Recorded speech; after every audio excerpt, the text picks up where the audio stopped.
பாரத் மாதாக்கு சேர்ந்து சொல்கிறல உங்களுக்கு என்ன வருத்தம்? சரி, நீங்கள் 99லேருந்து 2004 2004 வரைக்கும் நீங்கள் பிஜேபியோட இருக்கும்போது நீங்கள் சொன்னீங்கல்ல, அப்போ அன்னைக்கு உங்களுக்கு இழிச்சுதா அப்படின்னா இன்னைக்கு மட்டும் உங்களுக்கு கசக்குதா அப்படின்னா? நேஷனல் ஆரோக்கியா எக்ஸ்போ நாயுஷ் கான்க்ளேவ் ஜனவரி 9லேருந்து 12 வரைக்கும் Chennai heartfulness institute Babuji memorial ashram மணப்பாக்கத்தில். கோபாலபுரம் காவல்துறை மாதிரி கோபாலபுரம் நீதித்துறைக்கு இவங்க ட்ரை பண்ணுறாங்க. அது நடக்காது. நீங்கள் அப்படி கொண்டு வந்துட்டீங்கன்னா அப்புறம் நீதித்துறை காவல்துறை எதுவுமே தேவை. உங்கள் காவல்துறை இப்போ நீங்கள் என்ன சொல்கிறீங்களோ அதான் செய்கிறாங்க. அதை மீறலாம் அங்கே எதுவுமே செய்கிறது கிடையாது. இப்போ நீதித்துறை உங்கள் கண்ட்ரோலில் கொண்டு வந்துட்டீங்கன்னா நீங்கள் தான் இவர் தான் ஜட்ஜு, இவர் தான் காவல்துறை அதிகம், நீங்கள் கொடுக்குறதா நடக்கணுங்கிற மாதிரி கொண்டு வந்துட்டீங்கன்னா இப்போ யாருமே இவங்களை மீறி எதுவுமே செய்ய முடியாதுங்கிற மாதிரி ஆயிரும். மூணாப்பாளியாக நீங்கள் சொல்கிறதா சட்டம், நின்றுனா நிற்கணும், உட்காரணும். இதுதான் வந்து என்ன சொல்கிறது, ஒரு மன்னராட்சி. ஏற்கனவே மன்னராட்சி மாதிரி தான் நடந்துட்டு இருக்குது. நீங்கள் அப்பா பையன் மகன் பேரம் பேத்தி இவங்க கூட்டம் மட்டும் தான் நடத்திட்டு இருக்கிறாங்க. அமைச்சருங்கிற ஒரு பதவிக்கு வந்து மரியாதை கொடுத்து தான். ஆனால் அதில் நீங்கள் தரம் தாழ்ந்து வரும்போது இப்போ அதே கேள்வி நாங்கள் கேட்குறோம் அப்படின்னா இப்போ நீ எதை திங்கிற அப்படின்னா, இப்போ வந்து உதயநிதி தோளில் முருகர் சிலையை வச்சுக்கிட்டு நீ வந்து அவன் வந்து உதயநிதி வாழ்க்கை சொல்கிறப்ப இது கண்டிக்க வேண்டியது யார்? இந்து சமய அறநிலையத்துறை அமைச்சர் நீங்கள் தான் கண்டிக்கணும். அப்போ இப்போ நீங்கள் கேட்டுக்கலாம், இதே கேள்வி இப்போ திருப்பி கேட்டால் உங்களால் ஏற்றுக்கொள்ள முடியுமா? ஏற்கனவே வந்து 515 வாக்குறுதிகள் கொடுத்து ஒரு டேசையுமே நீ புடுங்கவே இல்லை. நீ மறுபடியும் ஒரு டீம் போட்டு ஏமாத்திரக்கு நீங்கள் வர்றீங்க அப்படின்னா அதில் வெக்கமே இல்லாமல் உன்னை சேர்த்துருக்கிறாங்க. நீ வந்து ஸ்லாகி சொல்கிறேன், உனக்கு எந்த அளவு உனக்கு அறிவு இருக்குது? அப்படி எவ்வளோ பெரிய முட்டை படித்த முட்டாள் இருந்தாலும் நீங்கள் 514 விட்டுருங்க. மொத்தம் 515 கடைசி 514 விட்டுருங்க. முதல் வாக்குறுதி என்ன? டிஎம்கே தான் நகராட்சி மேயராக இருப்பாங்கல்ல, மாநகராட்சி மேயர் சங்கரன் கோயிலாக இருக்கட்டும், நிறைய இடங்களில் வந்து அதை அப்போஸ் பண்ணுறது யார் மாதிரி அது டிஎம்கே தான் இருக்கும். இவங்களால எதுவுமே செய்ய முடியாது, செய்ய மாட்டாங்க. அவங்களுக்கு உள்ளுக்குள்ளேயே வந்து பங்கு பிரிச்சுக்கலாம் சண்டை வந்துட்டு யார் போட்டி போட்டு நல்லது பண்றதுல சண்டை கிடையாது. நீ இவன் நம்மளை விட இவன் அதிகமாக சம்பாதிக்கிறான், நம்மளும் டிஎம்கே இவனும் டிஎம்கே.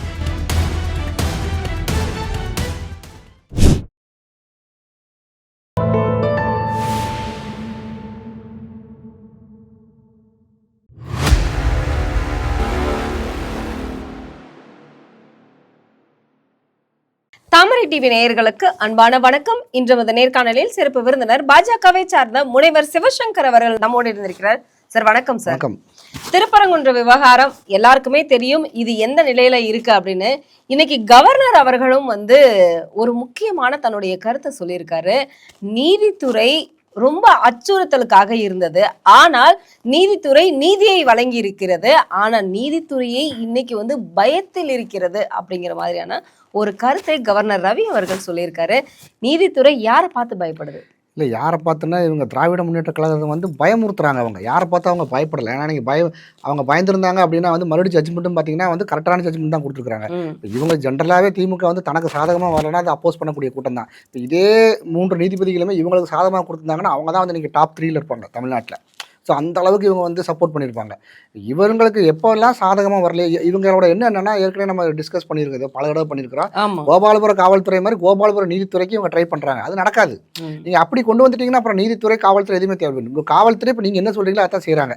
அதை மீறலாம் அங்கே எதுவுமே செய்கிறது கிடையாது. இப்போ நீதித்துறை உங்கள் கண்ட்ரோலில் கொண்டு வந்துட்டீங்கன்னா நீங்கள் தான் இவர் தான் ஜட்ஜு, இவர் தான் காவல்துறை அதிகம், நீங்கள் கொடுக்குறதா நடக்கணுங்கிற மாதிரி கொண்டு வந்துட்டீங்கன்னா அப்போ யாருமே இவங்களை மீறி எதுவுமே செய்ய முடியாதுங்கிற மாதிரி ஆயிரும்.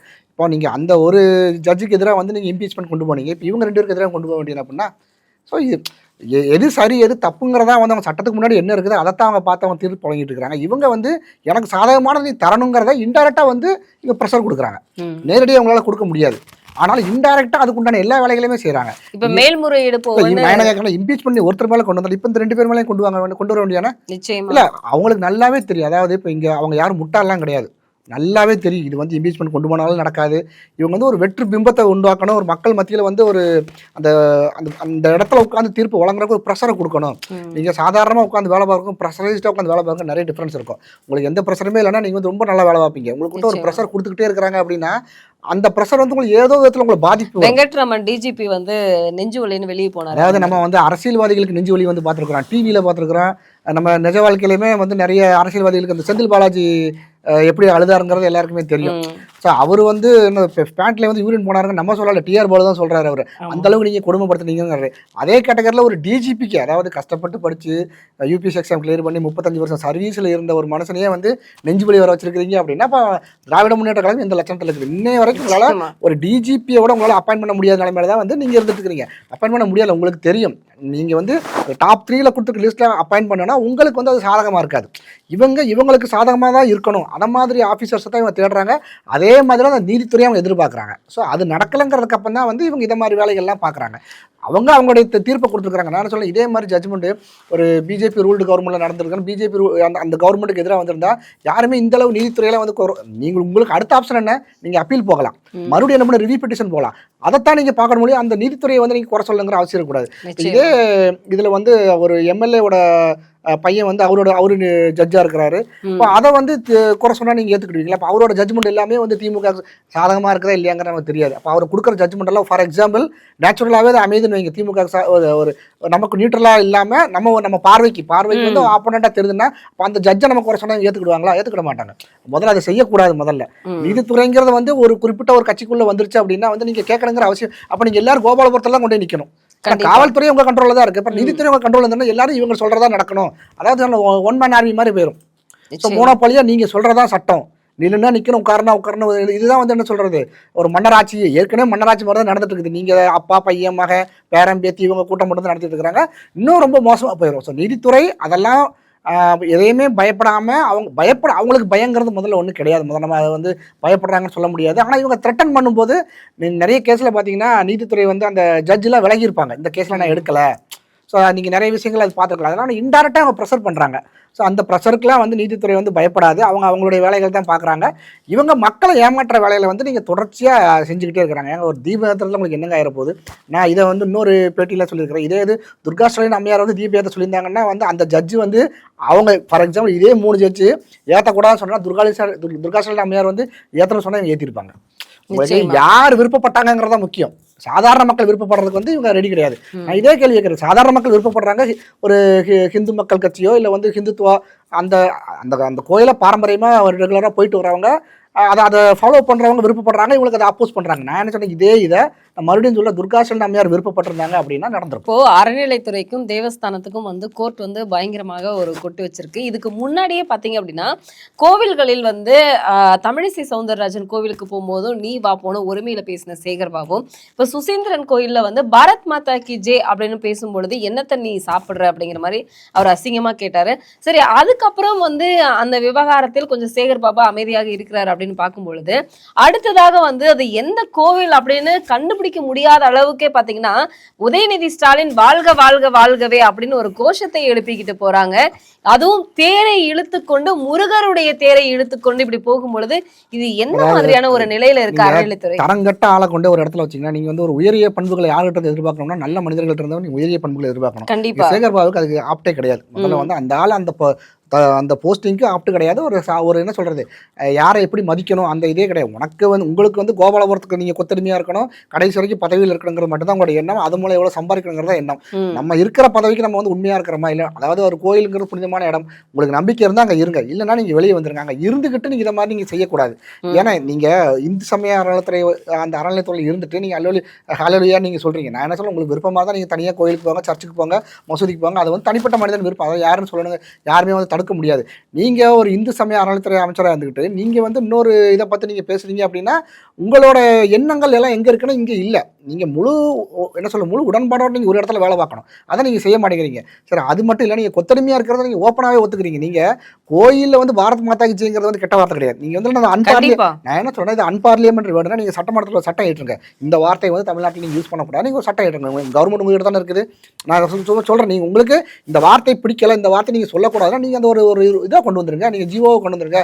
பாரத மாதா வாழ்க, இந்திய தேசம் வாழ்கன்னு சொல்லுங்க. நான் என்ன சொல்றேன்னா, நீங்க அவர் பேசின விதத்துல வந்து நீங்க என்ன சொல்றது, அது செய்யக்கூடாதுங்கிற மாதிரி அவர் கொண்டு வராருன்னா நீங்க இந்து சமய அறநிலையத்துல உங்ககிட்ட தானே இருக்குது, கவர்மெண்ட் உங்ககிட்ட தானே இருக்குது. நீங்க ஒரு ஜீவோ பாஸ் பண்ணுங்க, இந்த இடத்துல வந்து இந்த வார்த்தை யூஸ் பண்ணக்கூடாது. அது உங்களால செய்ய முடியாது இல்ல, ஏன்னா அது அன்பார்லிமெண்டரி வேர்டு கிடையாது. நிச்சயமா உங்களுக்கு பிடிச்சா நீங்க கேளுங்க, இல்லைன்னா அமைதியா போங்க. அவன் வந்து உங்களை கெட்ட வார்த்தையில, உங்க தாய் தகப்பன கெட்ட வார்த்தையிலயோ உங்களை யாருமே தனிப்பட்ட முறையில் அவங்க விமர்சிக்கல. பாரத் மாதாக்கு சேர்ந்து சொல்றதுல உங்களுக்கு என்ன வருத்தம்?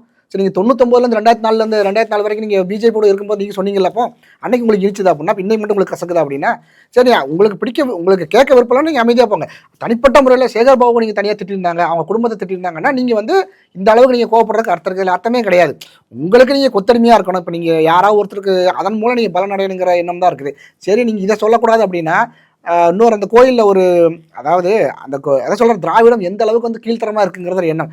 ஒன்று நீங்கள் முருகரை தோளில் தூக்கிட்டு வந்து முருகனுக்கு அரோகரான்னு நீங்கள் சொன்னீங்கன்னா ஓகே, அதை விட்டுட்டு உதயநிதி வாழ்க்கை இதை நீ வந்து கண்டனம் தெரிவிக்கணும். இப்போ நீ எதை திங்கிற அப்படின்னா, நீ அன்னைக்கு கேட்டல, நீ எதை திங்கிறா நீ கேட்கல, அதை நீ எதை தின்னுட்டு இருக்கிற அப்படின்னா, நீ கோபாலவர் கல்வியிலேருந்து எதை தின்னுட்டு இருக்கிற அப்படின்னா இதை இப்படி கேட்டால் நீங்கள் ஏற்றுக்கிடுவீங்களா?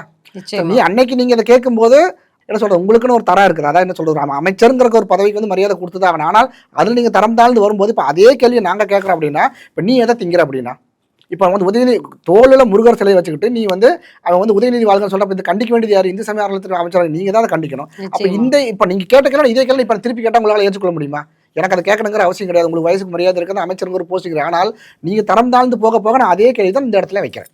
ஸோ உங்களை என்ன சொல்றது, அதாவது உதயநிதிக்கு கடவுள் நம்பிக்கை கிடையாது, அது ஓப்பனாகவே சொல்றாரு. இல்லை வந்து ஒரு சைடாக வந்து கிறிஸ்தவ நம்பிக்கை இருக்குங்கிற, அது ஓகே. நீங்க தோளில் கடவுளை வச்சுக்கிட்டு ஒரு கடவுளை வச்சுக்கிட்டீங்கன்னா உதயநிதி போட்டோ தோல் வச்சுக்கிடுங்க. உதயநிதிக்கு வந்து நீங்க இந்த மாதிரி உதயநிதி போட்டோவை சிலையை வச்சுக்கிட்டு நீங்க கோபாலபுரம் ரோட்ல வந்துட்டு உதயநிதி வாழ்க, கருணாநிதி வாழ்க, ஸ்டாலின் வாழ்க நீங்க சொல்லுங்க, அதை நம்ம ஏத்துக்கலாம். கோயிலுக்குள்ள வந்து நீங்க இதை செய்யணுங்கிற அவசியம் கிடையாது. கண்டிக்க வேண்டிய அறநிலையத்துறை அமைச்சர் வந்து இதை வந்து அவங்க பாராட்டுவாங்க. நீங்க இதை மாதிரி நீங்க நிறைய பண்ணுங்க. நீ கொத்தடிமை, காலத்துக்கும் கொத்தடிமை. நீ அங்கே கழிவறைகளுக்கு நீ இடத்தவனா எடுத்துங்க. ஏன்னா உனக்கு வந்து வெக்கமான சூடு சொன்ன ஒன்றுங்கிறது கிடையாது. அப்போது இதை புரிஞ்சுக்க வேண்டியது மக்கள் தான். அதாவது அந்த கோயில் மேலே நம்பிக்கை இருக்கிறவங்க எத்தனையோ பேர் அந்த கோயில் போயிட்டு இருப்பாங்கல்ல, அந்த கோயிலுக்குள்ள உதயநிதி வாழ்கன்னு ஒரு அரசியல் மீட்டிங்கில் சொல்கிறீங்கன்னா அது வேற. அது வந்து உங்களுடைய அடிமைத்தனத்தை காமிக்குது.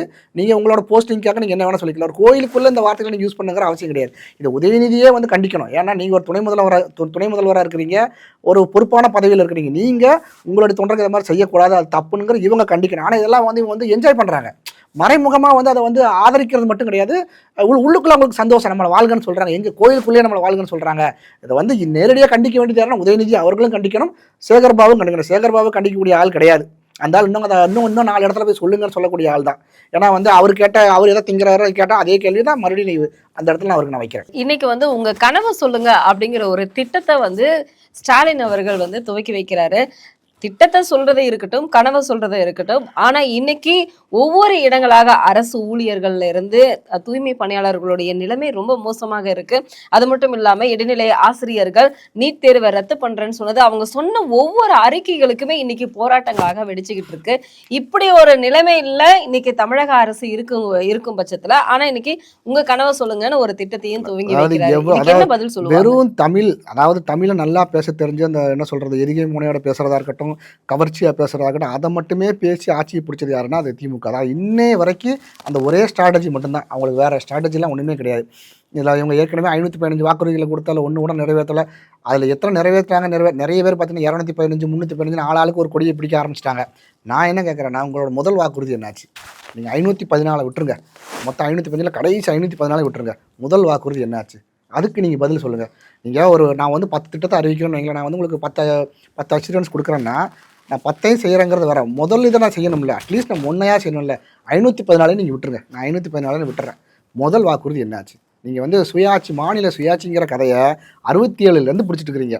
இன்னை வரைக்கும் அதை செய்ய முடியாதுங்கிறது உங்களுக்கும் தெரியும், எல்லாருக்குமே தெரியும். ஆனால் எவ்வளோ தைரியமாக அதை வந்து நீங்கள் முதல் வாக்குறுதியை வச்சு இன்னை வரை நிறைவேற்ற முடியாதுங்கிறது அவங்களுக்கும் தெரியும்.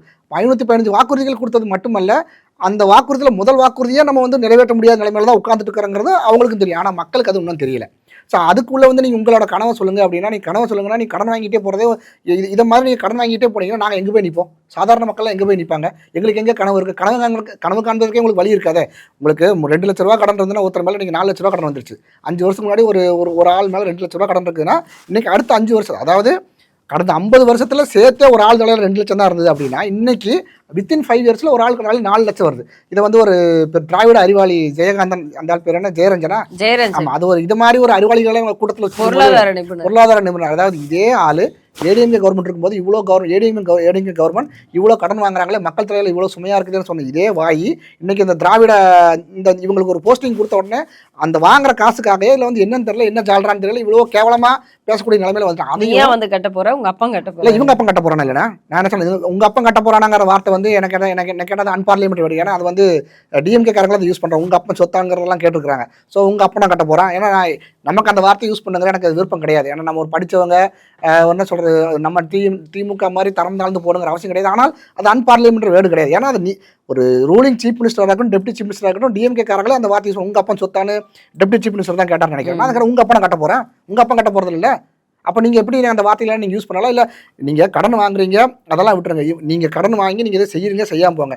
சாதாரண மக்களுக்கு நீங்கள் வந்து எந்த ஒரு சொத்து வரி, எந்த கட்டண உயர்வுமே இல்லாமல் உங்களால் தான் பண்ண முடியுதா? அப்போ நீங்கள் இந்த சைடு வாங்கி இந்த சைடு தலையில் தானே வைக்கிறீங்க. அதே அறிவாளி ஜெயரஞ்சனுக்கு நான் என்ன கேட்குறேன்னா, வந்து நீங்கள் வாங்கின நீங்கள் கடன் வாங்குறீங்களா, 5 வருஷத்தில் நீங்கள் எதோட நாங்கள் விலையுமே உயர்த்தலாம் அப்படின்னா நீங்கள் சொல்கிறது கரெக்ட். உங்கள் அப்பன் கட்ட வேணும், எங்கள் அப்பனும் கட்ட வேணும், உங்கள் அப்பனும் கட்ட வேணும், யாரோட அப்பனும் கட்ட வேண்டாம். நீ எல்லா இதுலேயுமே கட்டண உயர்வு இருக்குல்ல. கட்டண உயர்வு இல்லாமல் நீங்கள் கடன் வாங்கியிருக்கீங்க, நீங்கள் எங்களுக்கு எந்த பிரச்சனையும் கிடையாது. நீங்கள் கேடு கட்டுப்போ. ஏன்னா நீ வந்து தெரிஞ்சோ தெரியாமலோ உங்களை தூக்கி வச்சுட்டாங்க, திமுகவில் ஆட்சியில் வச்சுட்டாங்க. தானாக போகிற வரைக்கும் வேறு வழி கிடையாது. ஸோ ஆனால் நீங்கள் எல்லா கட்டணத்தையும் உயர்த்துறீங்கல்ல, அது எங்கேருந்து வருது? யார் அப்பா வீடு சொத்துது? ஸோ அது எப்படி சரியாகும்? அதுக்கு உங்கள்கிட்ட பதில் இருக்குதா? இல்லை ஜெயரஞ்சன் உங்களோட சொந்த காசு நீங்கள் கட்ட போகிறீங்களா? இல்லை வந்து திராவிட முன்னேற்ற கழகத்தோட சொத்துல ஒட்டுமொத்த எம்எல்ஏ எம்பி மினிஸ்டர் இவங்களோட சொத்துல கட்ட போகிறீங்களா? கிடையாது. சாதாரண மனுஷன் 5 ரூபாய்க்கு வாங்கின பொருள் அன்றைக்கி 10 ரூபாய்க்கு வந்துருச்சு. ஸோ 100 ரூபாய்க்கு வாங்கின பொருள் அன்றைக்கி 1000 ரூபாய்க்கு வந்துருச்சு. இது எப்படி வந்தது? அதே பொருளாதார புள்ளி வந்து இதுக்கு பதில் சொல்லணும். அது உங்களால் சொல்ல முடியுமானா சொல்ல முடியாது.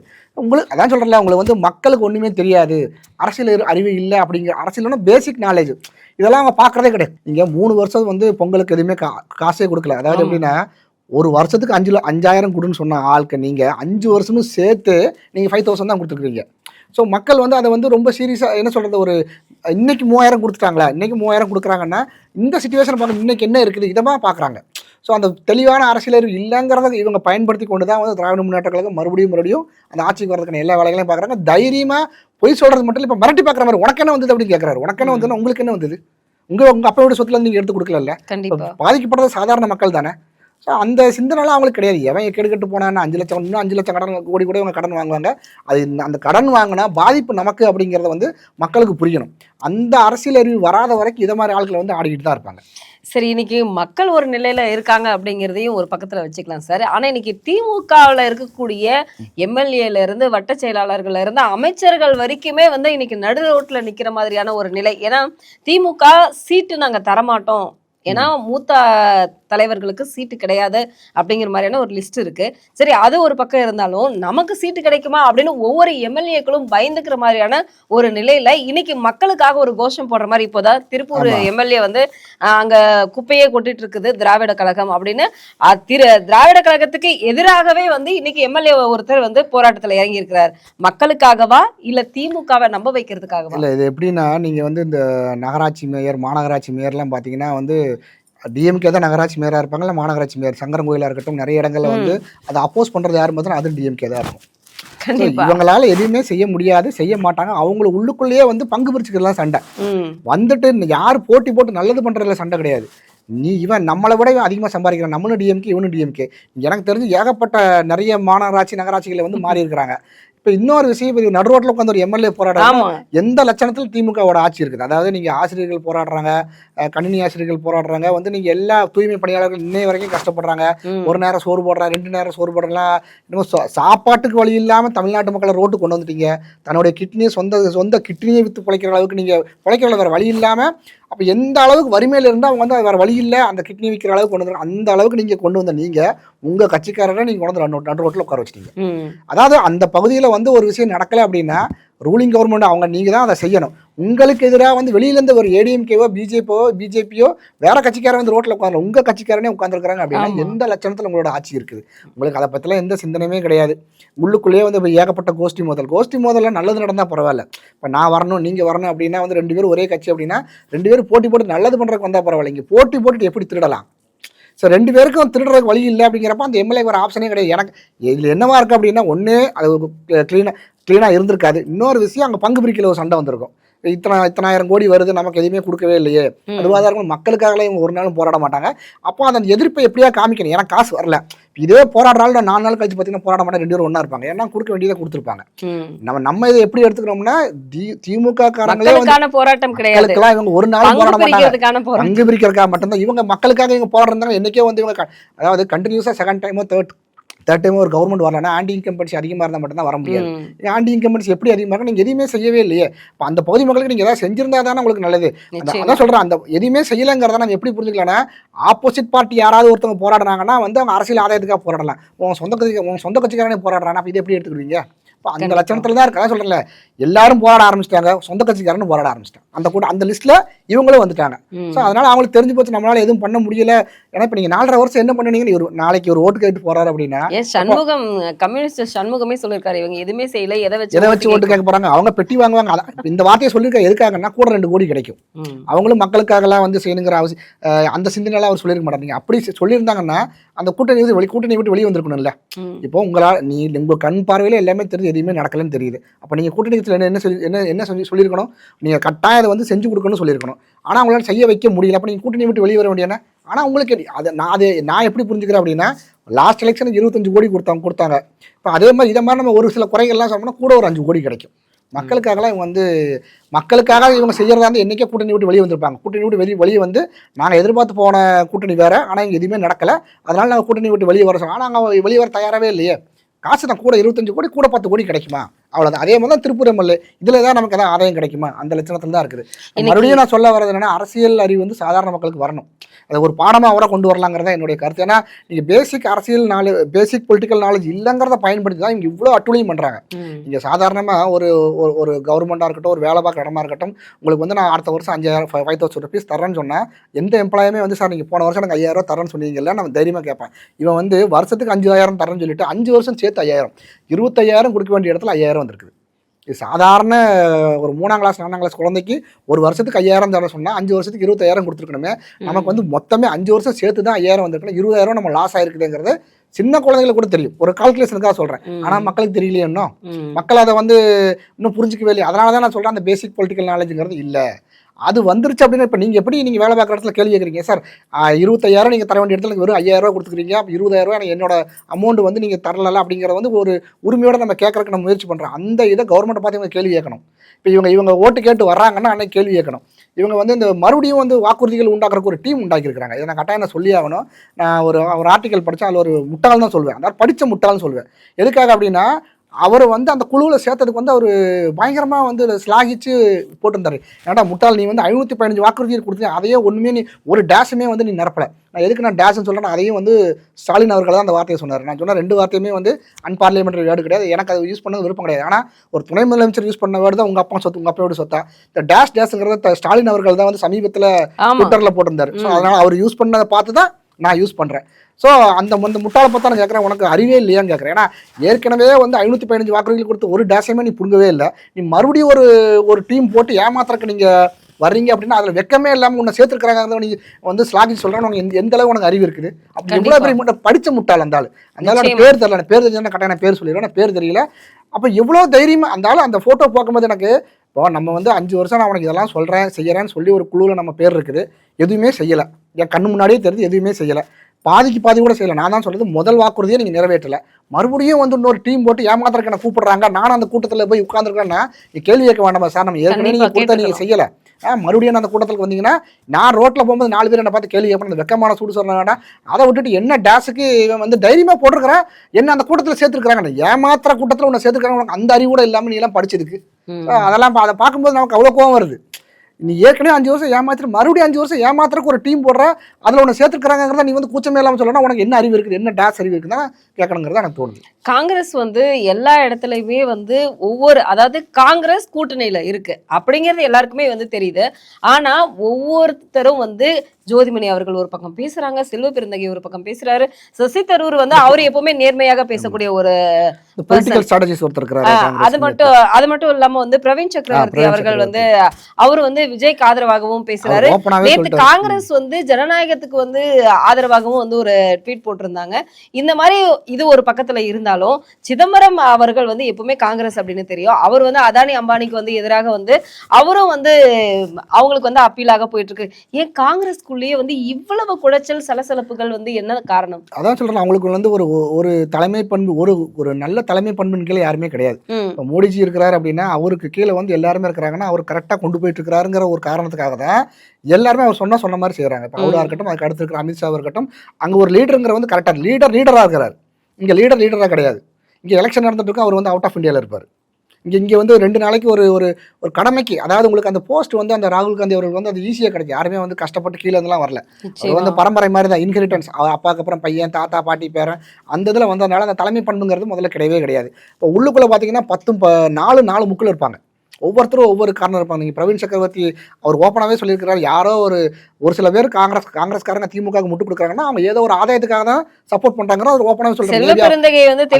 இன்டைரக்டா சொல்றாரு, என்ன சொன்னா உன் மேல கேஸ் இருக்கும், அந்த கேஸுக்காக தான் நீ அங்கே போய் நிற்கிற, அது ஓப்பனாகவே சொல்றாரு. அதே மாதிரி திருச்சி வேலுசாமி அவரோட பேச்சு பார்த்தீங்கன்னா வந்து காங்கிரஸ் திமுகவை நம்ம திட்டத்தை விட அவர் அதிகமாக திட்டிட்டு இருப்பார். இப்போ நம்ம திட்டத்தை வந்து நம்ம ஆப்போசிட் கூட்டணியில் இருக்கிறோம் அப்படிங்கிற ஓகே, அவர் சொந்த கூட்டணியில இருந்து கொண்டு பயங்கரம் அப்போஸ் பண்றான்னு சொல்றதை விட கரெக்டா உண்மையை சொல்றாரு. இப்போ நம்ம வந்து அவர் வந்து திமுகக்கு எதிராக சொல்லல. இப்போ கரண்ட் ரியாலிட்டி என்னங்கிறது நம்ம சொல்றது வந்து இவங்க எதிர்கட்சியாக தான் பார்ப்பாங்க. ஆனால் அந்த கட்சியில இருக்கிற ஒருத்தர் வந்து கிளியரா சொல்றாருன்னா அவருக்கு பிஜேபி பிடிக்குமோ பிடிக்காது நம்ம அதை ஓப்பனாகவே ஒத்துக்கலாம். ஆனால் அவர் ஒரு சில விஷயங்களை வந்து நீங்க திமுக சொல்ற என்னென்ன பிரச்சனைகள் இருக்குங்கிறத நம்ம சொல்றதை விட அவர் ரொம்ப தெளிவாக எடுத்து சொல்லிட்டு இருக்கிறார். திருச்சி வெளிச்சம் அவரோட இன்டர்வியூஸ் வந்து ரொம்ப கிளியரா இருக்கும். அதே மாதிரி இது மாதிரி நம்ம நிறைய பேரை சொல்லிட்டே இருக்கலாம். இப்போ இதுல எல்லாத்துக்கும் மேல என்னன்னா கான்ட்ரவர்சி நடந்தது. என்ன சொல்றது, இது கான்ட்ரவர்சிங்கிற நான் எப்படி சொல்ல வரேன் அப்படின்னா 24 மணி நேரம் இவங்களோட ஒரே அஜெண்டா பார்த்தீங்கன்னா அதானி அம்பானி. என்ன காரணம்? இல்லை, இவங்க வந்து 24 மணி நேரம் இவங்களுக்கு வந்து வேற பேசுறதுக்கு ஒன்றுமே கிடையாது. இப்போ நீங்கள் ஒரு லீடரை நீங்கள் அப்போஸ் பண்ணுறீங்க, நான் உங்களை அப்போஸ் பண்ணணும் அப்படின்னா நீங்கள் எதாவது தப்பு பண்ணியிருந்தா தான் வந்து கண்டுபிடிக்க முடியும். நீங்கள் எதுவுமே தப்பு பண்ணல. நரேந்திர மோடிஜி வந்து ரொம்ப கரெக்டாக எல்லாமே கரெக்டாக பண்ணிட்டு இருக்காங்க. உங்களால் வந்து பாயிண்ட் அவுட் பண்ணி ஊழலையே கண்டுபிடிக்க முடியாது, பாயிண்ட் அவுட் பண்ணி இவர் ஏதோ தப்பு பண்ணி கண்டுபிடிக்க முடியல, வேற ஆப்ஷனே கிடையாது. ஸோ ஆப்ஷனே கிடையாதுங்கிறப்ப வந்து நீங்கள் ஒரு எந்த ஒரு நாடாக இருந்தாலும் அங்கே இருக்கிற 4 பேர் பிஸ்னஸ் பண்ணுறாங்கன்னா அந்த பிஸ்னஸ் பண்ணுறவங்களுக்கு வந்து சப்போர்ட் பண்ணினாதான் வேலை வாய்ப்புகளாக இருக்கட்டும். அது வந்து இந்த காலநிலை நீங்கள் வந்து இந்தியா சுதந்திரம் வாங்கினதுலேருந்து நேரு காலத்துலேருந்து இது இருக்கத்தான் செய்யுது. அப்போ அந்த பிஸ்னஸ் மேன் கேட்டகரியில் தான் அந்த டாட்டாவாக இருக்கட்டும், அம்பானியாக இருக்கட்டும், அதானி இருக்கட்டும் எல்லாரும் வருவாங்க. நீங்கள் ரூல் பண்ணும்போது அவங்க தான் இருந்தாங்க. இப்போ இவங்களுக்கு வேறு பேசுறதுக்கு ஒரு வாய்ப்பே இல்லை, பேசுறதுக்கு பாயிண்ட்ஸ் இல்லைங்கிறப்போ நீங்கள் எல்லாத்தையும் கொண்டு வந்து அம்பானி கொடுக்குறீங்க, எல்லாத்தையும் கொண்டு அதானி கொடுக்குறீங்கன்னா சரி ஓகே, அது தப்புன்னே இருக்கட்டும். நான் என்ன சொல்ல, உங்கள் பார்வையில் தப்பு, ஒரு பேச்சுக்கு தப்புன்னு எடுத்துக்கணும். நீங்கள் ரூல் பண்ணுற பார்ட்டி, நீங்கள் ரூல் பண்ணுற கவர்மெண்ட்டில் அந்த ஸ்டேட்டில் இவங்க யாரையுமே அலோவ் பண்ணாதீங்க. உங்களுக்கு தான் பிடிக்கல இல்லை, நான் என்ன சொல்ல, உங்களுக்கு பிடிக்கல, மற்ற ஸ்டேட்டில் பிஜேபி ரூல் ஸ்டேட்டில் நாங்கள் பண்ணிட்டு போகிறாங்களே விட்டுருங்களேன். நீங்கள் ரூல் பண்ணுற ஸ்டேட்டில் நீங்கள் அவங்க கூட ஒன்றா சேர்ந்து ஃபோட்டோ எடுக்கிறீங்க. நீங்கள் வந்து தெலங்கானா காங்கிரஸாக இருக்கட்டும், நீங்கள் பெங்களூராக இருக்கட்டும், இவங்களாம் அங்கே அம்பானி அதானி அவங்களோட ப்ராஜெக்ட்ஸில் நீங்கள் ஏன் அலோவ் பண்ணுறீங்க? நீங்கள் கம்யூனிஸ்டோட விழிஞ்சம் போர்ட் பார்த்தீங்கன்னா வந்து தமிழ்நாடு கோட்டை விட்ட மிகப்பெரிய முக்கியமான ஒரு போர்ட். அதை நீங்கள் விட்டதுனால நீங்கள் எத்தனை லட்சம் பேருக்கு வேலை போயிருக்குது, எவ்வளோ வருவாய் போயிருக்கும், அதை கம்யூனிஸ்ட் அவங்க யூஸ் பண்ணுறாங்க. அதாவது சொல்ல, நீங்கள் சொல்கிறது ஒன்றா இருக்கணும், செய்கிறது ஒன்றாக இருக்கணும். அப்படி தான் நீங்கள் பண்ணிட்டு இருக்கிறீங்க. ஸோ இப்போ சமீபத்தில் பார்த்தீங்கன்னா ராகுல் காந்திக்கு எந்திரிச்சோடனே வந்து பேசுகிறக்கு ஒன்றுமே இல்லைன்னா உடனே நீங்கள் அம்பானி கொடுக்குறீங்க, அதானி கொடுக்குறீங்கிறாங்க. உங்களோட அடுத்த கட்ட லீடர், அதாவது ஃபினான்ஸ் மினிஸ்டராக இருந்திருக்கிறாரு, ஹோம் மினிஸ்டராக இருந்திருக்கிறாரு, சிதம்பரம் போய் அதானிக்காக அப்பியர் ஆகிறாரு. நான் என்ன சொன்னால் அது ப்ரொஃபஷன், அது விருப்பம், நீங்கள் பண்ணுங்க, இல்லை நம்ம வந்து அதை நம்ம தலையிட முடியாது. நீங்கள் வந்து பாலிடிக்ஸில் இருக்கிறீங்க, 24 மணி நேரம் வந்து நீங்கள் அப்போஸ் பண்ணுறீங்க. நீங்கள் மூணாவது மனுஷன், அதாவது சாதாரண மக்கள்கிட்ட வந்து நீங்கள் எல்லாருமே அம்பானிக்காக தான் அந்த கவர்மெண்ட் ஒர்க் ஆகுது, அதானிக்காக தான் ஒர்க் ஆகுது சொன்னால் உங்கள் கூட்டத்தில் இருக்கிற ஒருத்தரை வந்து அதானிக்காக தானே சப்போர்ட் பண்ணுறாரு. நீங்கள் டிக்ளைன் பண்ண வேண்டியன. இப்போ நீங்கள் வந்து நீங்கள் உங்களால் அதை செய்ய முடியல. ஸோ உங்களால் வந்து உங்கள்கிட்ட இருக்கிற ஒரு எம்எல்ஏ, ஒரு எம்பி, அதாவது என்ன சொல்றது, பிரைம் மினிஸ்டருக்கு அடுத்த போஸ்ட்ல இருந்தவர் வந்து ப. சிதம்பரம், அவர் உங்களால் கண்ட்ரோல் பண்ண முடியல, அவர் உங்களால் டிக்ளைன் பண்ண முடியல. அவர் போய் அப்பீர் ஆகிறாரு அப்படின்னா வந்து நீங்கள் வந்து அதானி அம்பானி அப்போஸ் பண்ணுறீங்க அப்படின்னா நீங்கள் வந்து இல்லை நாங்கள் காங்கிரஸ் வந்து கொள்கை பிடிப்போடு இருக்கிறவங்க, நாங்கள் வந்து அப்பீர் ஆக மாட்டோம், எங்கள் கட்சியிலேருந்து யாரும் அப்பீர் ஆக மாட்டாங்கன்னு நீங்கள் சொல்லியிருந்தீங்கன்னா உண்மையாகவே நீங்கள் ஒரு ஸ்டாண்ட் எடுக்கிறீங்க, அந்த ஸ்டாண்டில் கடைசியில் நிற்கிறீங்கன்னா உங்களால் வாயை திறக்கவே முடியவே இல்லையே, வாயை மூடிட்டுல இருக்கிறீங்க. அம்பானி அவங்க வந்து இன்வைட் பண்ணுறாங்க, ஃபார் எக்ஸாம்பிள் அம்பானி அதானி நீங்கள் கேஸ்க்காக அப்பீர் ஆகுனா நீங்கள் என்ன சொல்லியிருக்கணும், கொள்கை பிடிப்போடு இருக்கிறவங்க நாங்கள் இதில் அப்பீர் ஆக மாட்டோம், எங்களுக்கு வந்து இதில் உடன்பாடு கிடையாது அப்படி நீங்கள் சொல்லியிருந்தீங்கன்னா உண்மையாகவே உங்களை வந்து வரவேற்கலாம். நீங்கள் ஓட்டு கேட்டு போகும்போது ஆமாம் ராகுல் காந்தி ஒன்று சொன்னார், அவர் வந்து அம்பானி அதானிக்கு வந்து அப்போஸ் பண்ணக்கூடியவர், அவங்க சொன்ன மாதிரி இருப்பாங்க, நீங்கள் சொன்ன மாதிரி இருக்கக்கூடிய ஆள் கிடையாது. ஏன்னா உங்ககிட்ட இருக்கிறவங்களே உங்களால் வந்து ஹேண்டில் பண்ண முடியாத நிலைமையில தான் இருக்குது. ஏன்னா நீங்கள் சொன்ன மாதிரி சசி தரூர் அவர் ஒரு பாயிண்ட் ஆஃப் வியூவில் இருப்பார். அதை உங்ககிட்ட ஒரு 10 பேர் இருக்காங்கன்னா அந்த 10 பேருமே 10 விதமாக இருப்பாங்க. யாருமே ஒரு தலைமையின் கீழே இல்லை. தலைமையின் கீழ் இல்லாத காரணம் உங்ககிட்ட தலைமை பண்பு இல்லை. உங்ககிட்ட தலைமை பண்பு நரேந்திர மோடிஜி அவர்கள் மாதிரி தலைமை பண்பு இருந்திருந்தால் யாருமே, ஃபார் எக்ஸாம்பிள் அவருக்கு கீழே இருக்கிற யாருமே இதை மாதிரி போய் நிற்க மாட்டாங்க. நிச்சயமா அது இல்லை, அந்த தலைமை பண்புங்கிறது இல்லைங்கிறதுனால அந்த பிரச்சனை. நரேந்திர மோடிஜி அவர்களே வந்து நீங்கள் ஜெயிக்கணும் அப்படின்னு அவரே சொன்னது, என்னை விட மிகப்பெரிய தேசப்பட்டாளனாக இருந்தாலே போது ஈஸியாக ஜெயிச்சிடலான்னாரு. ஸோ அதே மாதிரி தான் உங்களுக்கு அந்த தேசப்பற்றும் கிடையாது, தலைமை பண்பும் கிடையாது. தலைமை பண்புங்கிற ஒன்று என்னைக்கு உங்களுக்கு வரும்போது தான் எல்லாருமே உங்களை நோக்கி வருவாங்க. இன்னைக்கு நீங்கள் ஒரு ஆள் லீடராக நீங்கள் ஒரு பேருக்கு இருக்கிறீங்க, ஆனால் யாருமே உங்களோட தலைமை பண்பு கீழே இல்லை. ஒவ்வொருத்தரும் அவங்க இஷ்டத்துக்கு பேசிட்டு இருக்கிறாங்க. அந்த நீங்கள் இந்த திமுக வந்து எனக்கு தெரிஞ்ச கூடிய சீக்கிரத்தில் வந்து காங்கிரஸ் வெளியே வந்துடும், அதற்கான வேலைகள் தான் நடந்துட்டு இருக்குது.